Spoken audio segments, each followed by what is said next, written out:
Hello అండి. ఇప్పుడు మనం ఎంతో టేస్టీగా, సింపుల్‌గా మటన్ పచ్చడి ఎలా తయారు చేసుకోవాలో చూసేద్దామా?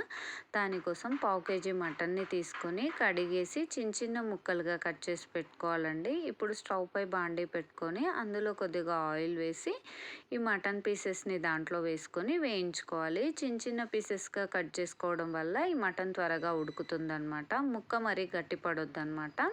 కొంచెం సాఫ్ట్‌గా ఉన్నప్పుడే స్టవ్ ఆఫ్ చేసి ఆ ముక్కల్ని పక్కకు తీసి పెట్టుకొని అదే నూనెలో కొద్దిగా షాజీరా వేసుకొని వేయించుకోవాలి. ఇప్పుడు స్టవ్ ఆఫ్ చేసుకొని ఈ నూనె కొద్దిగా చల్లారిన తర్వాత అల్లం వెల్లుల్లి పేస్ట్ వేసుకొని కలుపుకోవాలి.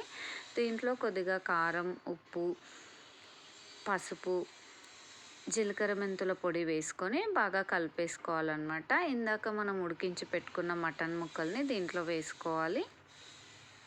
ఒకసారి కలిపేసుకొని కొద్దిగా గరం మసాలా పొడి వేసుకొని కలుపుకోవాలండి. దీంట్లో ఒక చిన్న ముక్క నిమ్మకాయ రసం పిండుకున్నామంటే ఎంతో టేస్టీగా ఉండే మటన్ పచ్చడి రెడీ. ఈ పచ్చడి ఒక 10-15 రోజుల వరకు నిల్వ ఉంటుందన్నమాట.